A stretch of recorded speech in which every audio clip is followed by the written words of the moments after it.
Disclaimer. दोस्तों, ये कहानी केवल एक काल्पनिक रचना है। इसका वास्तविक जीवन से कोई भी संबंध नहीं है। कृपया आप कहानियों को मनोरंजन की दृष्टि से ही सुने। साथ ही अगर यह चैनल नॉवल स्टोरी 2.6 पर पहली बार आए हैं तो चैनल को सब्सक्राइब और वीडियो को भर भर लाइक करना ना भूले। धन्यवाद। एपिसोड 68। तभी अचानक अंशी की हल्की सी चीख निकल गई और उसने जल्दी से अपने पेट को पकड़ लिया। अंशी दर्द में सिसकते हुए धीमी सी आवाज में बोली, प्लीज बेबी किक मत करो। मम्मा को पेन होता है आपके किक करने से। ये बोलते हुए उसके चेहरे पर दर्द नजर आ रहा था। इधर आर्यंश, जो अभी अभी रूम के अंदर आया था, वॉशरूम से अंशी की चीखने की आवाज सुन उसने तुरंत वॉशरूम की तरफ देखा और फिर तेज कदमों से वॉशरूम में आ गया। किसी की आने की आहट सुन अंशी ने अपने पेट से नजरें हटा सामने आर्यंश को देखा। आर्यंश को वॉशरूम में देख एक पल के लिए अंशी चौंक गई, लेकिन तभी उसे आर्यंश की आवाज सुनाई दी। क्या हुआ? तुम चीखी क्यों? कहीं पेन हो रहा है तुम्हें? चलो हम अभी हॉस्पिटल चलते हैं, आर्यंश ने अंशी के पास आते हुए फिक्र भरी आवाज में कहा। आर्यंश अंशी को तुरंत अपनी गोद में उठाने को होता है, लेकिन तभी अंशी जल्दी से 2 कदम पीछे हट गई। आर्यंश, जिसके हाथ अंशी को अपनी गोद में उठाने के लिए उठे थे, वे हवा में ही रह गए और वो हैरानी से अंशी को देखने लगा, जो बिना किसी एक्सप्रेशन के उसे ही देख रही थी। आर्यंश को हैरान देख अंशी हल्का सा मुस्कुराकर बोली, डोंट वरी आर्यंश, तुम्हारे बच्चे ठीक है, कुछ नहीं हुआ है इन्हें। बस इन्होंने किक किया तो मेरी हल्की सी चीख निकल गई। इनके किक करने से मुझे पेन होता है, बट तुम्हारे बच्चों को कुछ नहीं होता है। आई मीन ये दोनों ठीक है। तुम्हें मुझे हॉस्पिटल ले जाने की जरूरत नहीं है। ये बोलते हुए वो आर्यंश की समुद्र सी गहरी नीली आंखों में देख रही थी। इधर अंशी के मुंह से खुद के लिए आर्यंश और तुम्हारे बच्चे सुनकर आर्यंश और ज्यादा हैरान रह गया। अंशी हमेशा आर्यंश को आर्या बुलाती थी और बच्चों को हमारे बच्चे कहती थी, बट अभी उसने ऐसा कुछ नहीं कहा, जिसे सुन आर्यंश एकदम से हैरान रह गया। आर्यंश को इतना हैरान होता देख अंशी की स्माइल और गहरी हो गई। प्लीज आर्यंश, तुम अभी बाहर जाओ, मुझे शावर लेना है, अंशी ने बिना किसी एक्सप्रेशन के आर्यंश को देखते हुए उससे कहा। आर्यंश बिना किसी एक्सप्रेशन के अंशी को देखते हुए धीमी सी आवाज में बोला, आर्यंश सीरियसली जान, तुम मुझे आर्यंश बुलाती हो? ये बोलते हुए वो गौर से अंशी के चेहरे को देख। उसकी बात सुनकर अंशी हल्का सा मुस्कुराए और बोली, क्या फर्क पड़ता है मैं क्या बुलाती हूँ तुम्हें और क्या नहीं? तुम्हें तो तुम्हारे बच्चे चाहिए, वे 3 महीने बाद तुम्हारे हाथ में होंगे। इसके अलावा और किसी से तुम्हें कोई मतलब नहीं है, तो मेरे आर्यंश बुलाने से तुम्हें क्यों इतना फर्क पड़ रहा है? इतना फर्क नहीं पड़ना चाहिए, वरना बाद में प्रॉब्लम हो सकती है। खैर ये सब छोड़ो, तुम्हें शावर लेना है तो ले लो, मैं दूसरे रूम में जाकर शावर ले लूंगी। बोलकर अंशी आर्यंश के बगल से निकलते हुए बाहर जाने लगी थी, लेकिन तभी आर्यंश ने पीछे से उसका हाथ पकड़ उसे रोक लिया। अंशी के चलते कदम रुक गए। अंशी की पीठ आर्यंश की तरफ थी और आर्यंश का मुंह समाने वॉल की तरफ था। वे दोनों एक दूसरे के अपोजिट खड़े थे। अंशी ने हल्का सा सर घुमा एक नज़र अपने हाथ को देखा जिसे आर्यंश ने पकड़ा हुआ था, और फिर आर्यंश की पीठ को देखने लगी। क्या चल रहा है तुम्हारे माइंड में? ऐसा बिहेव क्यों कर रही हो? जब तक तुम मेरे साथ हो तब तक तुम मुझे आर्या नाम से ही बुलाओगी, और ये बच्चे मेरे अकेले के नहीं है, तुम्हारे भी है, समझी तुम?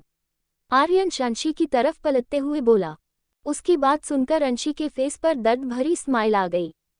वो आर्यंश से अपना हाथ छुड़वाते हुए बोली, आई थिंक आर्यंश, तुम्हें कोई गलतफहमी हुई है कि मेरे पेट में पल रहे बच्चे मेरे हैं। बेशक इन्हें जन्म में दूंगी, पर हमारे बीच हुए कॉन्ट्रैक्ट के हिसाब से ये बच्चे तुम्हारे हैं, और तुमने भी तो यही कहा था कि तुम अपने बच्चों के लिए मेरे साथ हो, इसके अलावा और कुछ नहीं है, तो फिर किस हक से ये बच्चे हमारे हुए? ये बच्चे हमारे नहीं, सिर्फ तुम्हारे हैं। डोंट वरी, इन्हें मैं इस दुनिया में सही सलामत लेकर आऊंगी। मुझे कुछ हो या ना हो, पर मैं तुम्हारे बच्चों को कुछ नहीं होंगे दूंगी। बोलकर वो बिना आर्यंश की कोई बात सुने वहां से जाने लगी। इधर आर्यंश अंशी की बात सुनकर हैरानी से उसे देख रहा था, पर दूसरे ही पल उसकी हैरानी गुस्से में बदल गई। आर्यंश ने गुस्से से अपने हाथों की मुट्ठियां कस के बंद कर ली। अंशी का ऐसा बिहेव करना उससे बर्दाश्त नहीं हो रहा था।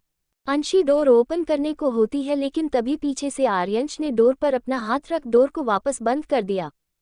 अंशी ने सर ऊपर कर आर्यंश को देखा, जो उस पर झुका हुआ गुस्से से उसे ही देख रहा था। अंशी कुछ बोलती इससे पहले ही आर्यंश ने अपना एक हाथ उसके कंधे पर रख गुस्से से अपनी तरफ घुमाया और फिर उसे कमर से पकड़ते हुए अपने बेहद करीब खींच लिया। आर्यंश के अचानक खुद के करीब खींचने से अंशी की हल्की सी आह निकल गई और उसने तुरंत अपना एक हाथ अपने पेट पर रख पेट को पकड़ लिया। उसके चेहरे पर दर्द की लकीरें उभर आई थी। अंशी का बेबी बम्प काफी निकल आया था, जिस वजह से आर्यंश के करीब खींचने से अंशी के पेट में दर्द होने लगा था। अभी अंशी की उम्र 19 साल की थी और उसके पेट में ट्विंस बेबी थे, जिस वजह से उसे वैसे ही काफी प्रॉब्लम होती थी। और अभी आर्यंश के अचानक खींचने से उसे हल्का सा झटका लगा, जिस वजह से उसे पेट में पेन होने लगा था। एपिसोड 69। अंशी का बेबी बम्प काफी निकल आया था, जिस वजह से आर्यंश के करीब खींचने से अंशी के पेट में दर्द होने लगा था। अभी अंशी की उम्र 19 साल की थी और उसके पेट में ट्विंस बेबी थे, जिस वजह से उसे वैसे ही काफी प्रॉब्लम होती थी। और अभी आर्यंश के अचानक खींचने से उसे हल्का सा झटका लगा, जिस वजह से उसे पेट में पेन होने लगा था। अंशी की चीख सुनकर आर्यंश का गुस्सा एक पल में हवा हो गया और उसकी जगह फिक्र ने ले ली। आर्यंश ने जल्दी से अंशी को खुद से थोड़ा सा दूर किया और फिर उसके चेहरे की तरफ देखते हुए फिक्र भरी आवाज में बोला, जान क्या हुआ? तुम ठीक हो? अगर तुम्हें पेन हो रहा है तो हम अभी हॉस्पिटल चल सकते हैं। ये बोलते हुए वो जल्दी से अंशी को अपनी गोद में उठाने को होता है, लेकिन तभी अंशी ने अपना एक हाथ आगे कर आर्यंश को खुद को गोद में उठाने से रोक दिया। अंशी अपने दर्द को कंट्रोल करते हुए बोली, प्लीज दूर रहो मुझसे। मेरे पास आने की जरूरत भी मत करना। मुझे ये पेन सिर्फ तुम्हारी वजह से हो रहा है आर्यंश। तुम्हें पता है मेरी क्या हालत है, फिर भी तुमने मुझे जोर से खींचा। तुम्हारे खींचने की वजह से मुझे पेन हो रहा है, पर तुम्हें इससे क्या? तुम्हें तो सिर्फ अपने बच्चों से मतलब है, बाकी सारी दुनिया भाड़ में जाए। यू नो वॉट, मैं तुमसे बोल ही क्यों रही हूँ? मुझे नहीं बोलना चाहिए तुमसे, क्योंकि तुम पर मेरी बात का कुछ असर तो होने वाला है नहीं। इससे अच्छा तो मैं चुपचाप यहाँ से चली जाऊँ, यही बेहतर होगा मेरे लिए। ये बोलते हुए अंशी ने कस के अपने होंठों को भींच लिया, क्योंकि उसका दर्द लगातार बढ़ता जा रहा था। दर्द की वजह से अंशी की आंखें सुर्ख लाल हो चुकी थी और उसका चेहरा एकदम पीला पड़ चुका था। इधर अंशी की बात सुनकर आर्यंश एकदम हैरान रह गया था। वो हैरानी से अंशी को देख रहा था। आज पहली बार था जब अंशी ने उसे ऐसा कुछ बोला था, वरना इन 6 महीनों में उसने कभी आर्यंश से कुछ नहीं बोला था। अभी आर्यंश हैरानी से अंशी को देख ही रहा था, तभी अचानक उसके कानों में अंशी की जोर से चीखने की आवाज पड़ी, जिसे सुनते ही आर्यंश अपने होश में आया और उसने तुरंत अंशी की तरफ देखा, जो अपना पेट को पकड़े खड़ी दर्द में तड़प रही थी। अंशी ने पीछे वॉल का सहारा लिया हुआ था और उसके माथे से पसीना बह रहा था। उसका पूरा चेहरा पसीने से भीग चुका था और उसके बाल उसके चेहरे से चिपक गए थे। अंशी की ऐसी हालत देख आर्यंश एक पल के लिए अपनी जगह खड़ा कांप गया। आज पहली बार था जब उसे डर लग रहा था और डर की वजह से वो कांप रहा था, वरना आज तक न जाने कितने ही लोगों को उसने बेरहमी से मारा था, पर आज इस छोटी सी लड़की को तकलीफ में देखकर उसका कलेजा फट रहा था। आर्यंश जल्दी से अंशी के पास आया और उसके चेहरे को अपने दोनों हाथों में भरते हुए परेशानी से बोला, जान क्या हुआ? प्लीज हेल्प मी, मेरे पेट में पेन हो रहा है। प्लीज कुछ करो, ये पेन मुझसे बर्दाश्त नहीं हो रहा है। प्लीज आर्या कुछ करो, हमारे बच्चों को कुछ नहीं होना चाहिए। प्लीज हेल्प मी, अंशी ने रोते हुए दर्द भरी आवाज में कहा। अंशी को पेन हो रहा था और उससे भी ज्यादा उसे डर लग रहा था, अपने बच्चों को खोने का डर। अंशी को पता था ये पेन नॉर्मल नहीं था। पहले ही कई बार उसके पेट में पेन होता था, लेकिन आज से पहले कभी इतना जोर का पेन नहीं हुआ जितना अभी हो रहा था। आर्यंश जल्दी से अंशी को अपनी गोद में उठा उसे बाहर ले जाते हुए बोला, कुछ नहीं होगा ना तुम्हें और ना हमारे बच्चों को। सब ठीक हो जाएगा, बस तुम हिम्मत रखना जान, हम अभी हॉस्पिटल पहुंच जाएंगे। ये बोलते हुए आर्यंश अंशी को लेकर पार्किंग एरिया में आ गया और उसे कार की बैक सीट पर बैठा खुद भी उसके बगल में बैठ गया। आर्यंश जोर से चिल्लाते हुए बोला, 20 मिनट है तुम्हारे पास हॉस्पिटल पहुंचने के लिए। अगर 20 मिनट से 1 मिनट भी ज्यादा हुआ तो उस 1 मिनट में तुम्हारी सांसें तुम्हारे शरीर से अलग हो जाएगी। ये बोलते हुए उसकी नजरें सामने ड्राइविंग सीट पर बैठे ड्राइवर को देख रही थी। आर्यंश की बात सुनकर ड्राइवर एकदम से कांप गया। उसके माथे पर ठंडे पसीने की बूंदें लुढ़क आई। हॉस्पिटल जाने का रास्ता 1 घंटे का था और 1 घंटे के रास्ते को 20 मिनट में पूरा करना ऑलमोस्ट इम्पॉसिबल था। ड्राइवर के एक गहरी सांस लेकर खुद के डर को कंट्रोल किया और कार स्टार्ट कर दी। वो फुल स्पीड में ड्राइव कर रहा था। इधर अंशी का रो रोकर अब तक बुरा हाल हो चुका था। आर्यंश ने अंशी को अपनी गोद में बैठाया हुआ था और उसका सर अपने सीने पर रखा हुआ था। अंशी के आंसू आर्यंश के सीने पर किसी खंजर की तरह वार कर रहे थे।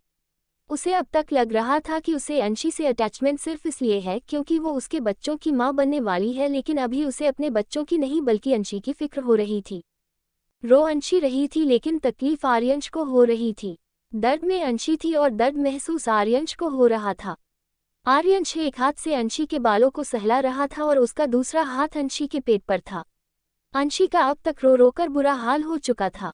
तो दोस्तों, आगे कहानी में क्या होगा ये जानने के लिए स्टोरी को सुनते रहिए सिर्फ और सिर्फ नॉवल स्टोरी 2.6 पर। अगर कहानी आप सबको पसंद आए तो लाइक शेयर और कमेंट जरूर करें। धन्यवाद।